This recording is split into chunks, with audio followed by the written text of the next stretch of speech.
तो hello guys, तो चलिए फिर से स्वागत करते हैं आपके अपने भाई के चैनल पे। तो देखिए गाइस, इससे पहले वाले वीडियो में जो है अपना लोग क्या देखें, भारत की राज्य व्यवस्था जो कि एम लक्ष्मीकांत का नोट्स हम तैयार किए हैं उसी को देख रहे हैं, ठीक ना, रिव्यू कर रहे हैं। तो देखिए आप लोग भी हमने नोट्स कैसे तैयार किए हैं, बाकी आप लोग कमेंट में जवाब दीजिएगा ये नोट्स कैसे हैं, या इसमें कुछ बदलाव चाहिए या और अच्छा से बनाना पड़ेंगे, ताकि आप लोग कमेंट करेंगे तो इससे हम भी मोटिवेट हो जाएंगे, ठीक ना। तो फिलहाल मेरे नज़र में तो ये नोट्स बेहतर हैं, बाकी आप लोग थोड़ा कमेंट कीजिएगा तो और बेहतर से बनाएंगे। तो यहाँ तक हम कवर कर लिए थे, ठीक ना, यहाँ तक हम इससे पहले वाले वीडियो में कवर कर लिए थे। तो आज जो है इस वीडियो में हम आगे जानेंगे। तो बैकग्राउंड में कुछ सॉन्ग सुनाई दे रहे होंगे, इसके लिए क्षमा चाहते हैं, ये बहुत दूर में सॉन्ग बाज रहे हैं तो हम क्या कर सकते हैं, फिर भी वीडियो को शूट तो करना ही है।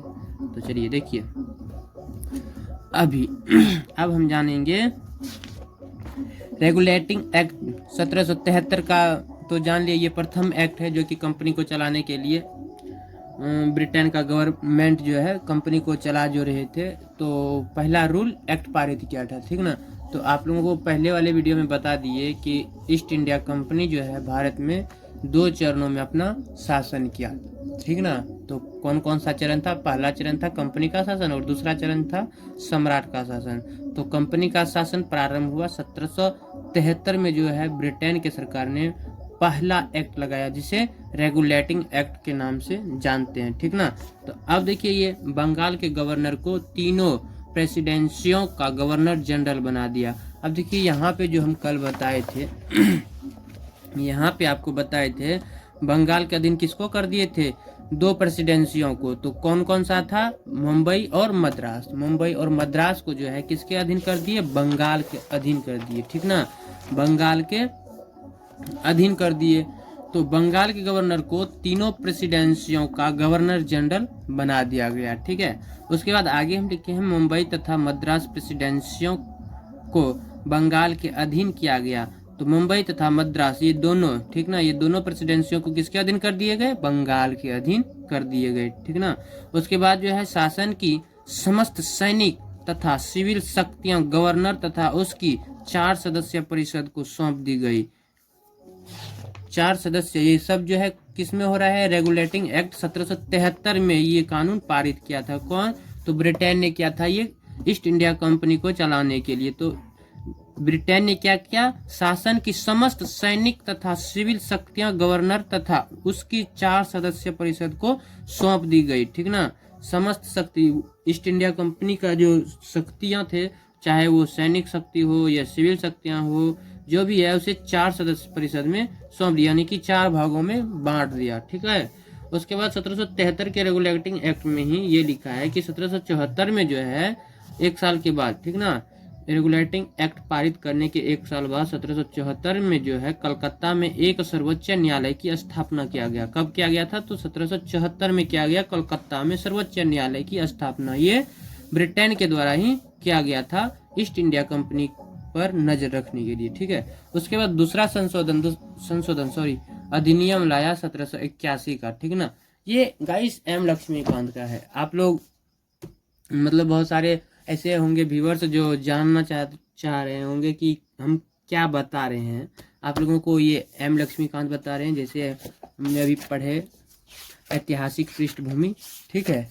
तो ऐतिहासिक पृष्ठभूमि में जो पढ़े हैं उसी का शॉर्ट नोट्स तैयार किए, तो वही आप लोगों के बीच रिव्यू कर रहे हैं। जैसे देख लीजिए, संवैधानिक ढांचा ही हो गया।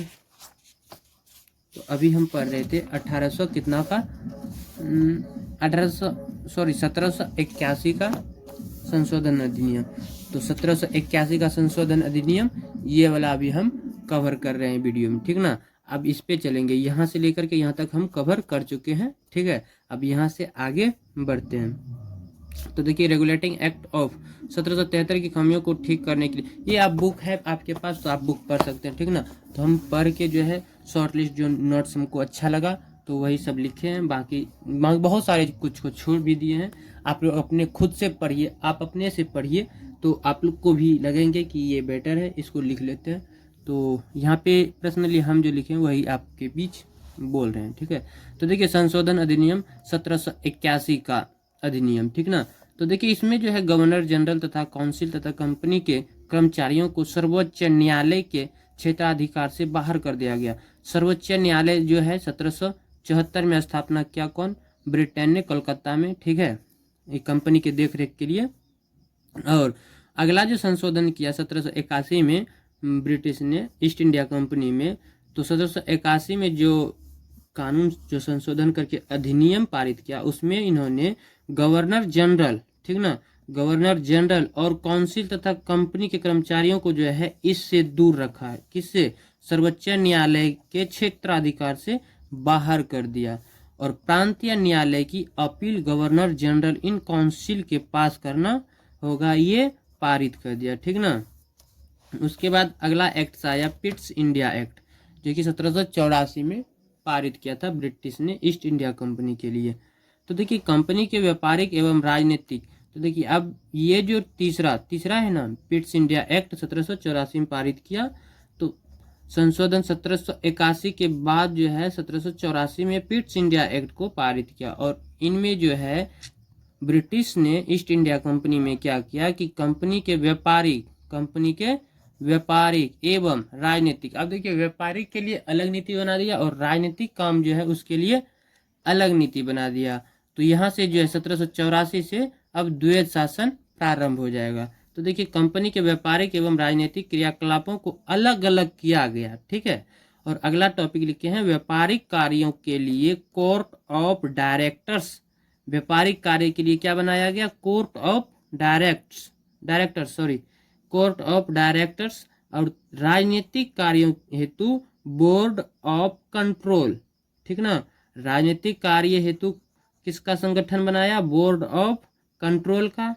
और व्यापारिक कार्य को देखरेख करने के लिए कौन सा संगठन बनाया कोर्ट ऑफ डायरेक्टर्स, ठीक ना। तो इस तरह से जो है द्वैध शासन प्रारंभ हो गया 1784 ईस्वी से, ठीक है।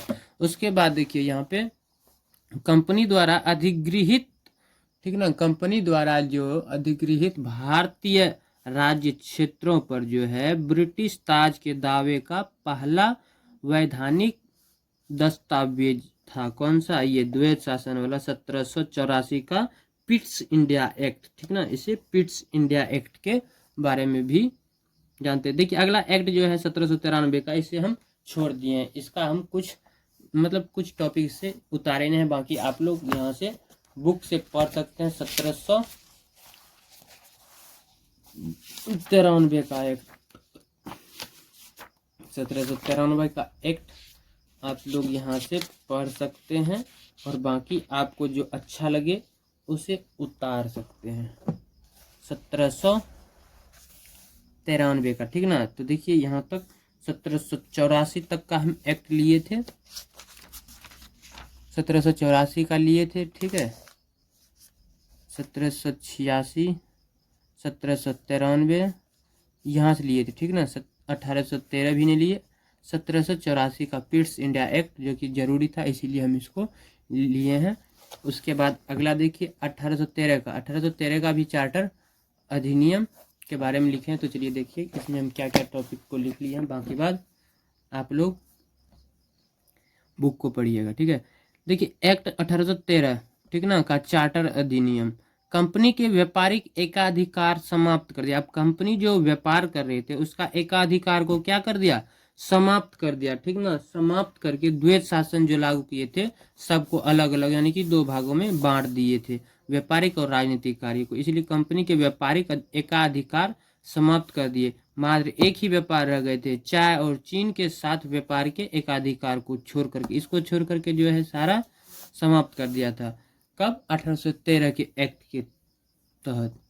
तो पहली बार ईसाई मिशनरियों को भारत में धर्म प्रचार की अनुमति मिली, कौन से एक्ट के तहत मिला था, 1813 एक्ट के तहत जो है ईसाइयों को भारत में अपने धर्म के प्रचार के लिए अनुमति मिला था, ठीक है।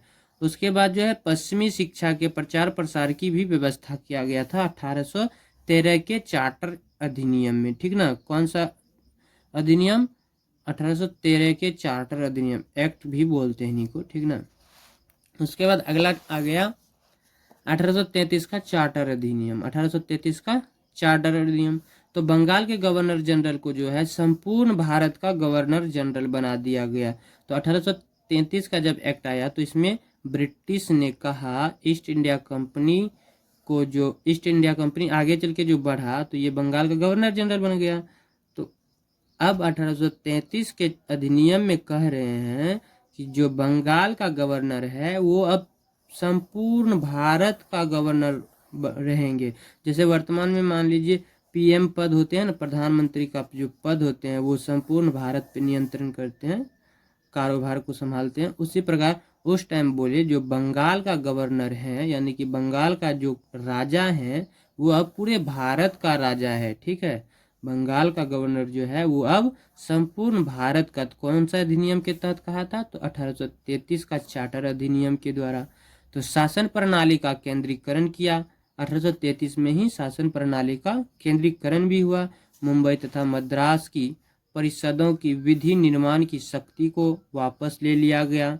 एक्ट के बाद गवर्नर जनरल, ठीक ना, एक्ट के बाद जो है गवर्नर जनरल की परिषद के द्वारा निर्मित विधि को अधिनियम कहा जाने लगा। अब जैसे ये 1833 का एक्ट पारित हुआ तो बंगाल का गवर्नर को भारत, संपूर्ण भारत का गवर्नर जनरल बना दिया। अब यहाँ से जो भी नियम पारित होता था, जो भी मतलब कानून बनते थे परिषद में, उससे एक अधिनियम अब कहा जाने लगा। ठीक ना। तो अगला देखिए 1853 का चार्टर अधिनियम। तो 1853 का चार्टर अधिनियम अगले वीडियो में कवर करेंगे। ठीक ना। उधर सॉन्ग भी बज रहे हैं तो थोड़ा डर है कॉपीराइट का, बाकी बाद वीडियो को करते हैं ख़त्म, काहे कि वीडियो भी लंबा हो जाएंगे। Okay bye guys, love you. Video कैसा लगे कमेंट में बताइएगा।